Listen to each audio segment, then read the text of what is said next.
Hello नमस्कार दोस्तों, आपका स्वागत है आपके YouTube channel Amy science study में।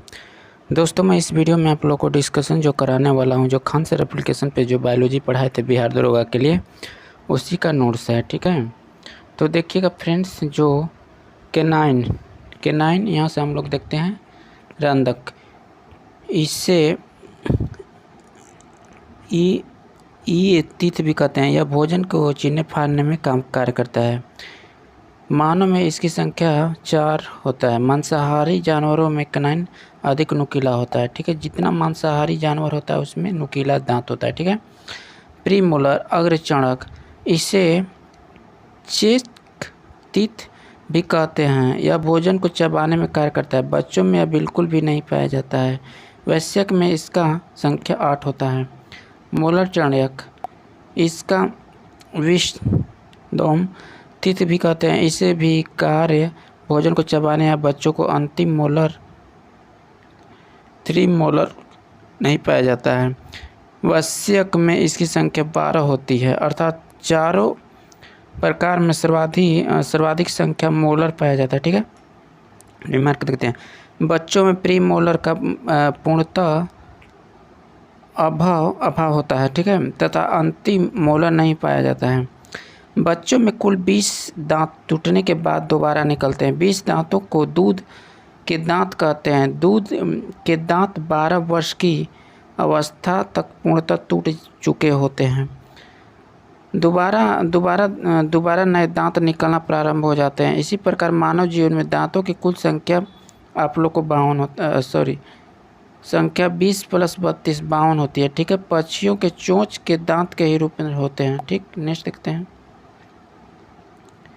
हाथी का बाहरी दांत उसके ऊपर जबड़े में 2 एंड इंसीजर होता है। ठीक है, इसका सूत्र हो जाएगा 21/23 हो जाएगा। 23/21 हो जाएगा। ठीक है, बच्चा में 2102 हो जाएगा और उसी तरह 2102 हो जाएगा। ठीक है फ्रेंड्स, आगे देखते हैं। बटा में दंत सूत्र द्वारा दांतों में 1/4 भाग दिखाया जाता है। जानवरों में जबड़ों में दांत नहीं होते हैं। और स्तनधारी में सर्वाधिक दांत सुअर तथा घोड़े का होता है 44। मच्छर में 47 दांत होते हैं, जबकि गाय में 32 होते हैं। आगे देखते हैं। ग्रास नली, यह मुख गुहा को अमाशय से जोड़ने में कार्य करता है। यह नली के समान होता है। इसमें कोई भी पाचन क्रिया नहीं होती है। अमाशय पेट, यह थैली नुमा आकृति होती है, जो भोजन को संग्रहित करके तथा पचाने दोनों का कार्य करती है। यह भोजन को लगभग 4 घंटे तक रोक रखती है। अमाशय का 3 भाग होता है, कार्डियक और फडिडक तथा फाइलोरिक। ठीक है, फडिक देखिएगा यहाँ पे है। ठीक है, कायम हो जाएगा, फाइलोरिक हो जाएगा और रूजी हो जाएगा, कार्डियक हो जाएगा, ग्रास नली हो जाएगा। ठीक है फ्रेंड्स, आगे देखते हैं। कार्डियक में HCl निकलता है, जो टाइलिन के प्रभाव को समाप्त करता है और कीटाणु को मार देता है। यह भोजन को अम्लीय बना देता है और एंजाइम की क्रिया को बढ़ा देता है। फेडिक बीच का भाग होता है, जिसमें कांटेनुमा रचना पाई जाती है, जिसे रूजी कहते हैं। यह भोजन को रोककर रखने का कार्य करता है। जब हम भोजन नहीं कर रहे हैं तो रूजी अपने स्थान पर खड़ा हो जाता है और चुभन होने लगती है। फाइलोरिन में जठर ग्रंथि पाई जाती है, जिससे जठर रस निकलता है। जब जठर ग्रंथि काम नहीं करती है तो उसे रोग को गैस्ट्रिक कहते हैं। जठर रस में रेनिन तथा पेप्सिन पाया जाता है। रेनिन दूध को दही में बदल देता है, अर्थात दूध को पचाता है। दूध में उपस्थित केसिन, प्रोटीन, कैल्शियम पाया जाता है में बदल देता है। पेप्सिन प्रोटीन में पचता है। यह प्रोटीन पेप्टोन में बदल देता है। भोजन आमाशय के बाद छोटी आंत में जाता है। भोजन कायम का रूप ले चुका होता है। नेक्स्ट देख लेते हैं। छोटी आंत। भोजन का पूर्ण पाचन छोटी आंत में होता है। छोटी आंत के 3 भाग होते हैं, पक्वाशय, जेजुनम, इलियम, यकृत। यह सबसे बड़ी ग्रंथि है। इसका भार लगभग 1 से 5 kg होता है। यह अपने क्षतिग्रस्त हिस्सों में पुनर्निर्माण स्वयं कर लेती है। हाँ, यकृत में पित्त का निर्माण होता है। आगे देख लेते हैं फ्रेंड्स। पित्ताशय। इसमें यकृत द्वारा बनाया गया पित्त आकार जमा रहता है। इसमें पित्त का निर्माण नहीं होता है। पित्ताशय यकृत के ठीक नीचे रहता है। पित्ताशय में जब स्टोन का निर्माण हो जाता है तो ठीक नहीं हो सकता है, इसीलिए पूरे पित्ताशय को काटकर निकाल दिया जाता है। पित्त एंजाइम में न होते हुए भी पाचन में सहायक है। पित्त भोजन को क्षारीय बना देता है। क्योंकि पित्त क्षारीय होता है, पित्त का pH मान 7.8 8.5 तक होता है। यह पित्त भोजन कायम में उपस्थित वसा फैट को तोड़ देता है, जिस क्रिया को पायसीकरण कहते हैं। यकृत देखिएगा पित्ताशय हो जाएगा, आहार नाल हो जाएगा, आमाशय पेट, अग्नाशय हो जाएगा। ठीक है फ्रेंड्स। यहाँ पे जो भिलाई है आगे देख लेते हैं।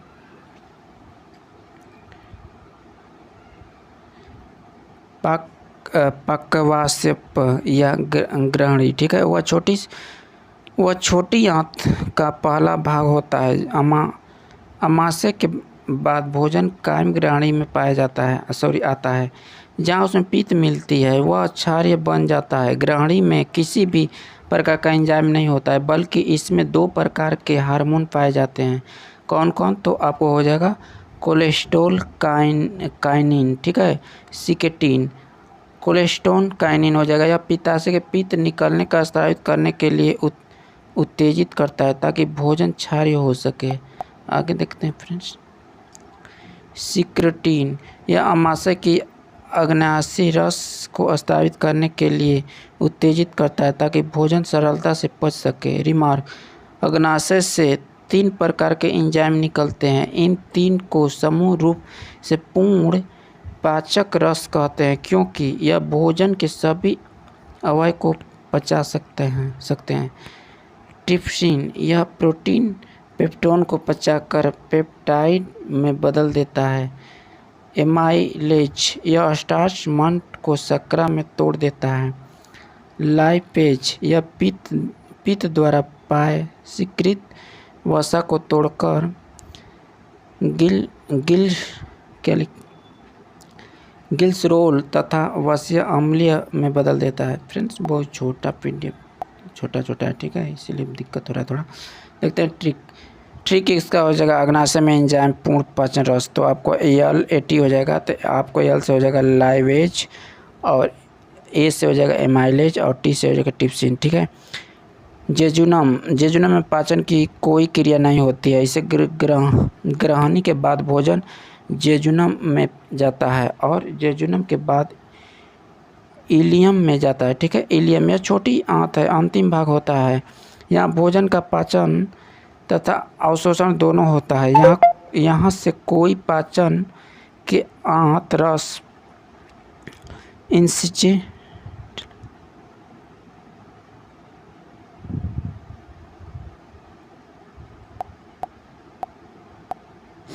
देखिएगा फ्रेंड्स, इंसिस्टेनल जूस निकलता है। इससे भी सभी आंत का एक सक्कस इंस्टिकस कहते हैं। ठीक है। निम्नलिखित में एंजाइम पाए जाते हैं। देखिएगा, इरिपेसिन यह प्रोटीन पचाता है। प्रोटीन में पेप्टाइड को एमिनो अम्ल में बदलता है, और यहाँ प्रोटीन का पाचन पूर्ण हो जाता है।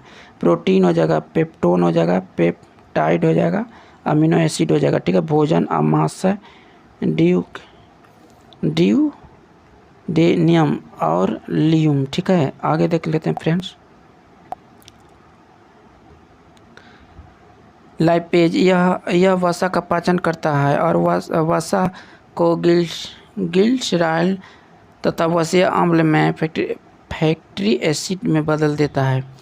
लाइपेज वसा, ग्लिसरॉल प्लस वसीय अम्ल माल माल्टेज यह माल्टेज का पचाता है। सुक्रोज यह सुक्रोज चीनी को पचाता है। लैक्टेज यह लैक्टोज को पचाता है। ठीक है, नेक्स्ट देख लेते हैं। नोट्स देखिए, छोटी आंत का अंतिम भाग इलियम में अंगुली जैसी रचना पाई जाती है जिसे विलाई कहते हैं। विलाई अवशोषण चूसने करने का कार्य करता है। भोजन के तुरंत बाद अधिक जल नहीं पीना चाहिए क्योंकि यह एंजाइम को पतला कर देता है जिससे पाचन नहीं हो पाता है। भोजन करने के कुछ समय बाद हमें नींद आने लगता है क्योंकि भोजन पचाने के लिए शरीर का अधिकांश रक्त आमाशय के मांसपेशियों में चला जाता है और मस्तिष्क में रक्त की कमी हो जाती है जिस कारण नींद आने लगता है। छोटा इलियम से जब भोजन निकलता है तो वह काइल का रूप ले लेता है और बड़ी आंत में प्रवेश कर जाता है। बड़ी आंत में भोजन का पचन नहीं होता है, इसमें केवल जल अवशोषण होता है, भोजन का नहीं। इसमें विटामिन बी का भी निर्माण होता है। सीकम कोलोन अब और हो जाएगा रेक्टम या मलाशय। ठीक है फ्रेंड्स, आगे देखते हैं। छोटी आंत के बाद भोजन सिक्कम में प्रवेश करता है। सिक्कम पेट में दाहिनी ओर होता है जिसके नीचे एपेडिक्स पाया जाता है। एपेडिक्स हमारे शरीर के एक अवशोषण अंग है। यह सेलुलेज का पचाता है। यह जानवरों का एक मुख्य अंग होता है। ठीक है, देखते हैं फ्रेंड्स। वैसे अवशोषण अंग जो वेस्टिज कहते हैं और जो शरीर में होता है किंतु काम नहीं करता है, जैसे आपको हो जाएगा appendix, third molar, premolar, pinna, कांड़, पल्ला, त्वचा के बाल etc। ठीक है, जब कभी भोजन एपेडिक्स में फंस जाता है तो उसमें ऑपरेशन करके एपेडिक्स को पूरा काट दिया जाता है। सीकम के बाद कोलोन प्रारंभ होता है जिससे जल का अवशोषण होता है। कोलोन में ही म्यूकस का निर्माण होता है जो पचे भोजन को चिपचिपा बना देता है। म्यूकस का निर्माण मलाशय में अवशिष्ट पदार्थ जमा रखता है और गुर्दे के द्वारा बाहर निकल जाता है। आगे देख लेते हैं। कोलोन हो जाएगा, छोटी आंत हो जाएगा। ठीक है, पाचन की क्रिया एक जल अपघटन की क्रिया में एक जल अपघटन की क्रिया है। पाचन की संपूर्ण क्रिया 5 अवस्था में होती है। अंतग्रहण भोजन को निगलने की क्रिया को अंतग्रहण कहते हैं। पाचन भोजन पचाने की छोटे सरल पदार्थ को टुकड़ा पाचन कहलाता है। अवशोषण पचे भोजन पदार्थों को कोशिकाएं जब सोख लेती है तो उसे अवशोषण कहते हैं। स्वीगीकरण पचे भोजन पदार्थ से ऊर्जा प्राप्त करने की क्रिया को स्वीगीकरण कहते हैं। मल परित्याग पाचन के बाद पचे अविष्ट पदार्थ को बाहर निकालने की क्रिया को मल परित्याग कहलाती है। ठीक है फ्रेंड्स, आगे देखते हैं। ठीक है फ्रेंड्स, नेक्स्ट वीडियो में आप लोग को शोषण करा दूंगा। इसका PDF फ्रेंड्स आप लोग को जो व्हाट्सएप का ग्रुप है उस पर मिल जाएगा, कंप्लीट नोट्स मिल जाएगा। मैं इससे पहले ज्योग्राफी और एक इंडियन पॉलिटिक्स करा चुका हूँ, उसका कंप्लीट वहाँ पे नोट्स अपलोड कर दिया हूँ, वहाँ से आप डाउनलोड कर लीजिएगा। ठीक है फ्रेंड्स, नेक्स्ट वीडियो में फिर मिलेंगे, तब तक के लिए धन्यवाद।